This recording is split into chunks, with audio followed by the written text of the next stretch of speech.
Hoy no los voy a saludar porque por ahí encontré a alguien diciendo Rabelais, lo que es una ofensa gigante contra el idioma francés. No, mentira, sí los voy a saludar al fin.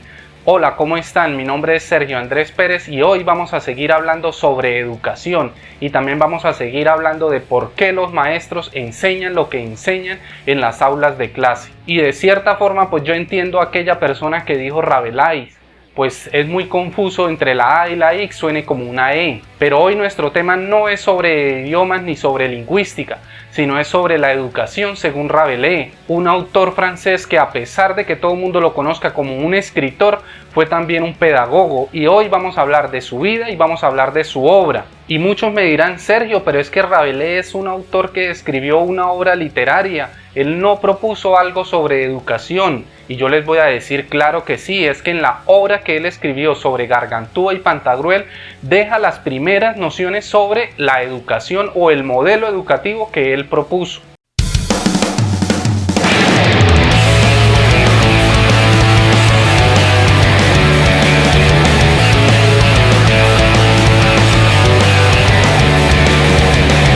Este libro que ustedes ven acá es Gargantúa y Pantagruel, del autor que hemos nosotros tomado hoy para hablar sobre educación. Se consigue fácilmente en internet para que después no me vayan a acusar de quebrantar los derechos de autor. Y de pronto sé que muchos de ustedes no lo conocen, pero este es uno de los autores tanto en el ámbito literario como en el ámbito pedagógico que dejó varias enseñanzas que son aplicadas hoy en día en los modelos educativos. François Rabelais es un médico, monje, humanista y también escritor, pero se conoce más por este último ámbito, pues su obra, esta que ustedes están viendo acá, recopiló la tradición oral de la Edad Media. Y en estas recopilaciones que hizo Rabelais de la tradición oral y de la tradición popular de la Edad Media, fue que él muestra los primeros indicios de lo que sería su carácter humanista, su carácter renacentista.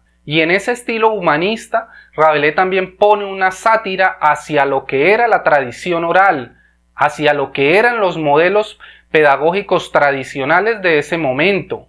Y este autor también se conoce por ser crítico de lo que era la enseñanza educativa o de la enseñanza religiosa de la Edad Media, pues todo se basaba en ese momento de la parte memorística. Se enseñaban los dogmas de la iglesia de forma memorística y ahí es cuando Rabelais rompe esa estructura para proponer un nuevo modelo educativo. Y en esta obra de Gargantúa y Pantagruel el argumento es la historia de un niño glotón pero también es gigante, en donde su padre y todos los pobladores de una comunidad deben alimentarlo diariamente para que él no se los coma después. Pero si en esta historia nosotros cambiamos los roles de este libro, de esta obra, y los sustituimos por un estudiante y los padres de familia y los docentes que alimentamos a ese estudiante, nosotros vamos a poder empezar a entender las nociones de Rabelais en cuanto a educación. Y es en este momento que la alegoría del niño glotón hacia el estudiante podemos entender que el niño glotón se alimenta y el estudiante se alimenta pero de conceptos, y el niño glotón, como lo muestra en la obra, no está bien alimentado porque él come de todo pero no está lleno. Y es obeso. Esto demuestra que su alimentación no es adecuada, y la alegoría hacia el estudiante muestra que los padres y los docentes solo alimentan al estudiante con conceptos que él no logra comprender adecuadamente. Y en este sentido Rabelais propone también una alegoría y una noción importante para los docentes, que aunque el glotón esté lleno, no está bien alimentado. Lo mismo sucede con la cabeza, que aunque la cabeza tenga los conceptos, no tiene aprendizaje o no tiene el conocimiento suficiente. Y es así que Gargantúa está llena pero no está bien hecha. Lo mismo con el estudiante está lleno pero no bien hecho. Es decir, el estudiante se alimenta de conceptos pero no está bien educado. Solo se alimenta de conceptos pero no se alimenta de conocimiento, de un aprendizaje de calidad. Y de ahí es que nosotros podemos entender las nociones pedagógicas de Rabelais, pues primero él criticaba la educación memorística. Él criticaba los modelos tradicionales del siglo XV y siglo XVI y también proponía una educación basada en la exploración, pues Rabelais, al ser médico, proponía las primeras nociones sobre la enseñanza de las ciencias naturales. Y las ciencias naturales o todos aquellos ámbitos de la educación científica se basan en la observación y el descubrimiento, y eso era lo que buscaba Rabelais. Entonces lo que él hacía era llevar a sus estudiantes a espacios abiertos o espacios verdes donde hubiera naturaleza y hubiese también animales, para que el estudiante observara y descubriera las leyes de la naturaleza, las nociones de las ciencias naturales.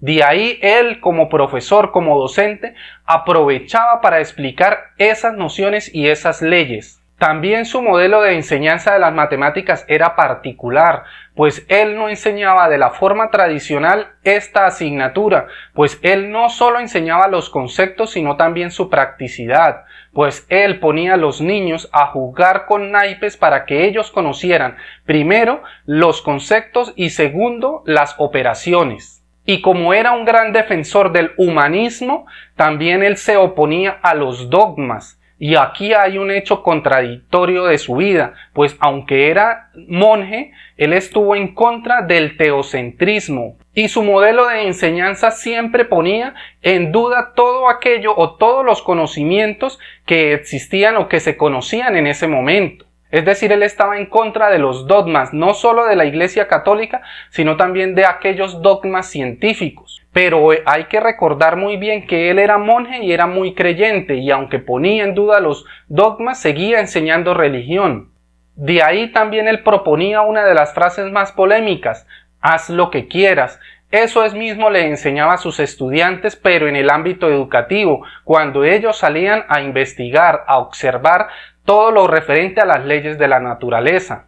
Y ahora no es que ustedes como estudiantes vayan a decirle al docente que no hicieron la tarea porque estaban siguiendo los consejos de Rabelais de haz lo que quieras. Cuando Rabelais dijo haz lo que quieras se refería a la investigación, a la observación de las leyes de la naturaleza, no al incumplimiento de las tareas. Finalmente, si quieren leer este libro lo pueden conseguir fácilmente en internet, sin incumplimiento de las normas de derechos de autor. Y también les quiero pedir que se suscriban a este canal para seguir hablando de educación y para seguir conociendo de por qué los maestros enseñan lo que enseñan en las aulas.